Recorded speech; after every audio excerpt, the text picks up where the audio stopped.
Thank you, Rabbi and Reverends. My colleagues in government who are here tonight, both as I walked in on County Executive Ken Jenkins and the mayors of White Plains and Scarsdale. I see so many others of my friends who serve in the State Assembly and in the county legislature all here. I don't want to go over the same ground, but of all the people that live in Westchester County, there's a million of us. I'm the only one who, when my head hits the bed, I have to travel to Washington, D.C. to deal with these specific issues as a member of the House of Representatives. It was a time a couple of years ago, alongside Ken Jenkins, I worried about the Beeline bus system and whether we were going to have an overflow of sewage from the sewer treatment plant in Yonkers, and whether or not we had enough vaccine to help treat the people for COVID. But now I think about Greenland. And I think about what is the future of Venezuela and so many other things that are profound. I might be a shade more political than my friends from the two mayoralties because I have to deal with this in the real world. I've asked you to give me that authority, and so I must use that authority wisely. When I was in high school, I'm going to date myself instantly by saying this. I graduated high school in 1970, do the math, and you'll know how old I am. And when I went to high school, and I went to high school here in Westchester County in Mount Vernon, my senior year of high school began in the September of '69, and we had some summer in the summer of '69. For those of you who heard the song by Bryan Adams, Summer '69, it's on WCBS 880, WCBS FM 5 times a day. It talked about, falling in love, the first love, and all that stuff. But the summer '69 was the summer when man landed on the moon. It was the summer of the Manson family murders. It was the summer of Ted Kennedy and Chappaquiddick. It was the summer when the Troubles began in Belfast in Northern Ireland. And it was the summer of the great iconic concert of my generation, Woodstock, all within 6 weeks. And now we started our senior year. The spring of that senior year, there were two events, one that was frightful and one that was hopeful. And if you remember the last semester of your senior year in high school or college, it was kind of like, maybe I'll go to class, maybe I won't. And you're with your pals and friends, and you realize this is probably about the last time that you're going to see these people every day, probably for the rest of your life, until you have, as I have had, the 50th high school reunion, and we see those of us who are still around. And the hopeful event that happened was the first Earth Day. We called it the Day of the Earth. We didn't know to call it the Earth Day. And we had, all of us got together and we cleaned up a field right on the other side of Mount Vernon High School. You'll see the field when you travel down to get on the cross county. But the fearful event that happened that spring was the murder at Kent State and Jackson State. And we had a student walk out, we protested. But what happened that day was that those who were tasked with military responsibility, Ohio, I think Ohio State National Guard, I hope I'm not misspeaking, fired on unarmed protesters, killed 4 students or 4 individuals. By circumstance, in my corporate career, before I decided to lose my mind to do this for a living, I had reason to be transferred to different locations. I lived outside of Philadelphia for 2.5 years, in the D.C. area where I am now for almost 2 years, and I was transferred to northeastern Ohio. How many people have ever been in, much less lived in northeastern Ohio? A couple. One day, living in Hudson, Ohio, we decided to take a ride to Kent, Ohio. And we went on the campus of Kent State. And where 4 students were killed is now a gymnasium, was a gymnasium, built on that site. And I'm not one to cry very much. In the life and politics, you have reason to cry, but you try not to. I had tears flowing that 4 innocent students were killed here, and there was no significant place to remember what had happened that day in the senior year of my high school career. And, as has been often said, you forget your past, and you're doomed to repeat it. And what happened on the streets of Minneapolis, not once, but twice, was the failure of us understanding what lethal force looks like when it's misused, either because of the fear and the inexperience of the individual, or because the individual is ginned up on ideology without sufficient training and determines that their life is in threat, but they pull out a weapon and use lethal force.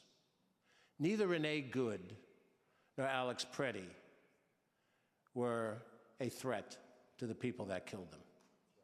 Just like the protesters at Kent State. We forgot the past, and we repeated it. We just had yesterday, Justin mentioned it, I had the privilege of being with him at the Bristol for Holocaust Remembrance Day.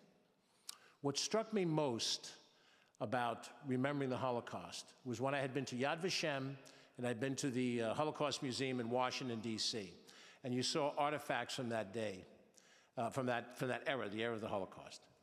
And it was chilling to see how systematic the Nazis murdered people. It wasn't emotion. It was conscious, cold murdering. And I saw manifest lists. It looked like the list you would have in a grocery store of the items of produce that had come in today that you had to log in. Only you were logging in human beings that were going to be murdered in a gas chamber. It's frightening.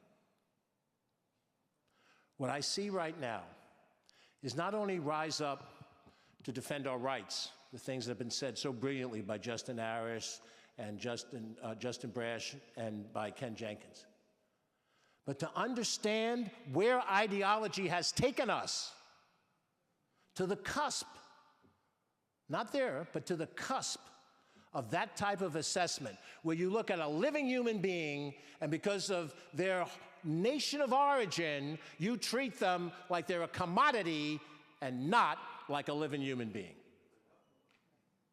In the scriptures that are sacred to the faiths that are represented in this room, and I may in fact have in this room those of the Muslim faith, those of the Buddhist faith, those of the Hindu faith. Every religion says this differently, but they talk about other humans as being your brothers and sisters, not commodities. We have lost in the ideology of this government, the administration of this government, we have lost the appreciation of human beings, and we've turned it into commodities. And when you do that, then someone will pull out a gun and shoot somebody. And that's got to stop, and it starts with the changing of your mindset. If we learn nothing from what happened in Kent State, let us learn what happened in the Holocaust.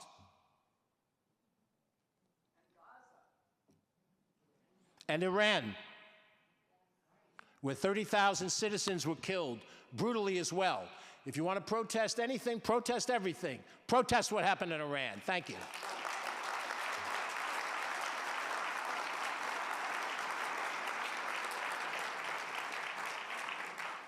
I am not a person that makes rash judgments. In fact, my friends in government sometimes jab them. Let's see if we can move on making the decision, because you want to be right when you make that decision.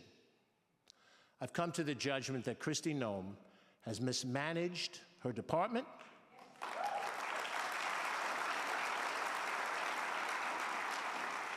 and more importantly, she has broken faith with the Constitution.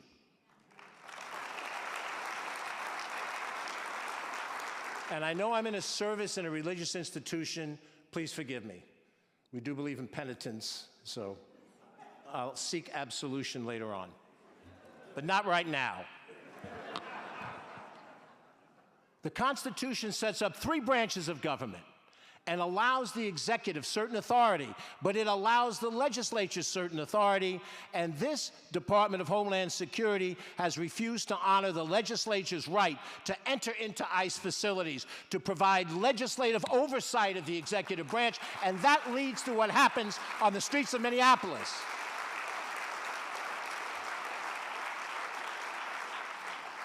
And this administration of this department has overlooked judicial warrants, the 3rd branch of government, and taken people and whisked them away before the judge had a chance to give proper ruling and take them to a prison in El Salvador. That leads to the streets of Minneapolis.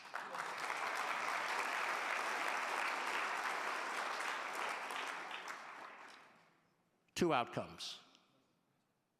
You resign, Secretary Noem, or we impeach you.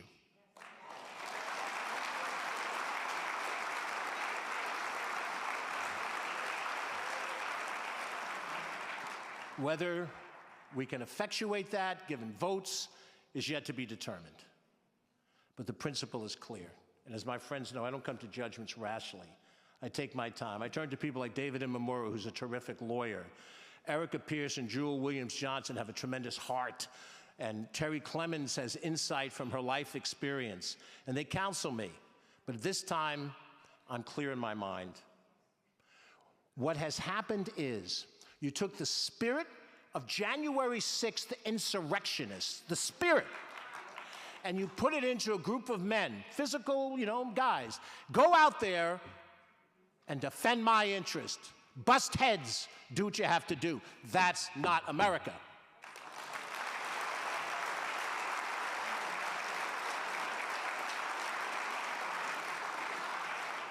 And Ken Jenkins would be the first to tell you, because we've both seen this.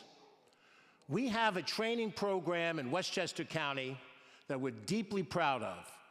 When White Plains or Scarsdale or any community hires somebody to be a police officer, they send them to the County Police Academy for roughly 6 months, multiple weeks.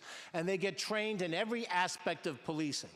My good friend, Detective George Ruiz, who's in the back of the room, went through that training when he first became first in New York, an NYPD, and then now in his service in Westchester County. And in the academy, they teach you lots of things you need to know in the street, particularly the use of lethal force and how to de-escalate a situation. You don't take people and say, get in a masked uniform and get out there and let's start cracking heads. That's what leads to the streets of Minneapolis. Let me close.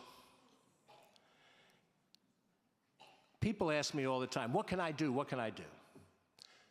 There are discussions to be had in a different room about the political process. But on the personal level, if you're looking for the silver bullet that stops this, it doesn't exist. I don't tell you that with any happiness.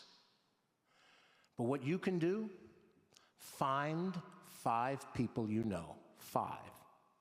Coworker, relative, neighbor, not people who are committed ideologically, but people who are still trying to think their way through this, and partner with them and help them see how you feel. Because we flipped the debate on the Epstein files when the American people said the Epstein files had to be released, and what was partisan became bipartisan in releasing a bill on the Epstein files.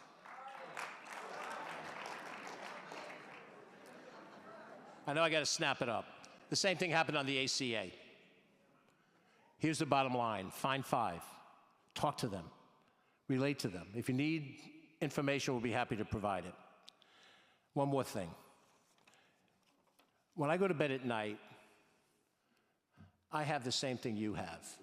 I have dystopian dreams. I think about all of the worst things that could happen. And I don't wake up with an answer to how I would stop them when I get on that Amtrak train. So what I have to tell myself is, we have had a crisis as cold as it is tonight in Valley Forge, and somehow George Washington convinced those troops to stay together and march on and win the Revolutionary War. In 1862, it did not look good for the Union. It took 3 more years to get to Appomattox. In 1942, it took 3 more years for Hitler to commit suicide in that bunker. We want things done tomorrow. It's going to take time for us to be persistent and disciplined every day. And that's our challenge. not just to yell and rally, but to be disciplined every day. I leave you with words from the book of Isaiah. Be strong and of good courage, and neither be afraid. You have those dystopian dreams, I do too. Be strong, be of good courage, and neither be afraid.